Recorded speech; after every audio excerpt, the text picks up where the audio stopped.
अगर मैं आपसे अभी समय पूछूं तो आप अपने स्मार्ट वॉच या फिर अपने स्मार्टफोन से मुझे समय एएम या फिर पीएम में बताएंगे। पर सवाल यह है कि एएम और पीएम का मतलब आखिर होता क्या है। तो मैं आपको बताता हूं।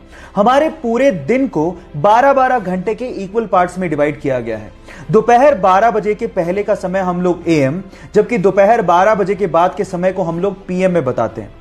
अब एएम का मतलब होता है एंटी मरीडियन, यानी कि दोपहर 12 बजे से पहले, और पीएम का मतलब होता है पोस्ट मरीडियन, यानी कि दोपहर 12 बजे के बाद। अब ये भूलिएगा मत। क्या आपको पहले से बात पता थी? और नहीं पता थी तो चैट सेक्शन में लिखना मत भूलिएगा। गाइस, आप लोगों ने मर्सिडीज कार ब्रांड के बारे में तो सुना होगा, लेकिन उसमें सबसे फैसिनेटिंग चीज है उसका लोगो। लेकिन मेरा सवाल यह है कि उस लोगो में जो 3 लाइनें होती हैं वो किसको रिप्रेजेंट करती हैं? क्या उसका कोई मतलब होता है? मैं आपको बताता हूं। उस लोगो में वो 3 लाइनें लैंड, वाटर और एयर इसको रिप्रेजेंट करती हैं, मतलब धरती, पानी और हवा। अब जिसने भी ये लोगो डिजाइन किया था उसका मकसद ये था कि इन फ्यूचर ये कंपनी लैंड, वाटर और एयर में दौड़ने वाले प्रोडक्ट बनाएगी और उसमें बादशाहत को हासिल करेगी। है ना ये फैसिनेटिंग? क्या इसके पहले तक ये फैक्ट आपको पता था? और नहीं पता था तो चैट सेक्शन में लिखना मत भूलिएगा।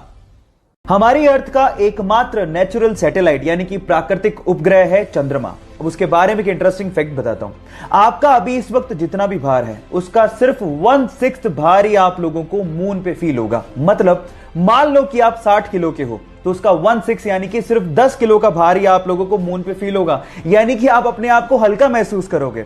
और यह होता है ग्रेविटेशन की कमी की वजह से। और अगर मान लो आपको अपना भार कम करना है तो जिम जाने की बजाय आप चंद्रमा पे चले जाओ, वो ज्यादा अच्छा है। Just kidding. ये आपको पता था या नहीं पता था? चैट सेक्शन में लिखना मत भूलिएगा। गाइस, ये तो आपको पता ही है कि प्लेन्स बहुत ज्यादा भारी होते हैं।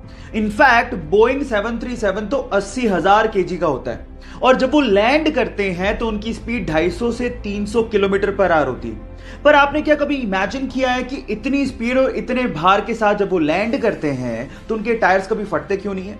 मैं आपको बताता हूं। उनके टायर्स में रबड़ के साथ साथ एल्यूमिनियम और स्टील को भी मिक्स किया जाता है, और नॉर्मल कारों के टायर के अंदर जो प्रेशर से हवा भरी जाती है उससे 6 गुना ज्यादा प्रेशर से एरोप्लेन के टायर में नाइट्रोजन को भरा जाता है ताकि वो प्रेशर को सहन कर सके। क्या आपको इससे पहले तक ये फैक्ट पता था? नहीं पता था तो चैट सेक्शन में लिखना मत भूलिएगा, और हमारे YouTube चैनल को सब्सक्राइब करना मत भूलिएगा। लिंक बायो में गिवन है। गोल्ड यानी कि सोना रईसी की पहचान मानी जाती है, लेकिन सवाल यह है कि अर्थ की क्रस्ट में तो बहुत सारे मेटल मिलते हैं, फिर गोल्ड को ही इतनी तवज्जो क्यों दी जाती है? मैं आपको बताता हूं। गोल्ड एक ऐसा मेटल है जिसपे कभी जंग लगती ही नहीं है। एक्चुअली जब भी कोई मेटल ऑक्सीजन और मॉइस्चर के कांटेक्ट में आता है तो उस पर जंग लगनी शुरू हो जाती है, जैसे कि लोहे का ब्राउन हो जाना, चांदी का काली हो जाना, कॉपर का ग्रीन हो जाना। ये सब कोरोजन यानी कि जंग लगने की वजह से ही होता है। लेकिन गोल्ड एक अनरिएक्टिव मेटल है जो ऑक्सीजन और मॉइस्चर के साथ रिएक्ट करता ही नहीं है। इसीलिए अर्थ की क्रस्ट से जब सोने को निकाला जाता है तो उसे प्रोसेस करने तक की जरूरत नहीं पड़ती, क्योंकि वो प्योर फॉर्म में ही पाया जाता है। क्या इसके पहले तक गोल्ड की एक खासियत आप लोगों को पता थी? और अगर नहीं पता थी तो चैट सेक्शन में लिखना मत भूलिएगा। एक मोटरसाइकिल सवार रेलवे क्रॉसिंग के दौरान रेलवे के फाटक को देख ही नहीं पाता, और वो सीधे जाके रेलवे फाटक से टकराता है और सीधे रेल की पटरियों पे गिर जाता है। वो इतनी बुरी तरह से घायल हो जाता है कि उससे खड़ा भी नहीं हो जा रहा था, और सामने से ट्रेन आ रही थी। यह देखकर पास में खड़ा एक युवक भागता हुआ आता है और उसे रेल की पटरियों से खींचता है, और उसकी बाइक को रेल की पटरियों से खींचता है और उसकी जान बचाता है। अगर आखिरी समय पर वो बहादुर लड़का नहीं आता तो शायद आज वो बंदा जिंदा ही नहीं होता। सो गाइस, उस बहादुर लड़के की बहादुरी के लिए एक लाइक तो बनता है।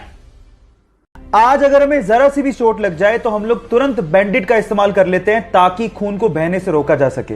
लेकिन क्या आपको पता है कि बैंडेड के इन्वेंशन से पहले यह काम कैसे होता था? मैं आपको बताता हूं। पुराने जमाने में खून के थक्के को जमाने के लिए या फिर खून के बहाव को रोकने के लिए मकड़ी के जाले का इस्तेमाल होता था। जी हां गाइस, क्योंकि मकड़ी के जाले में विटामिन के होता है तो वो खून के थक्के को जमाने में मदद करती है।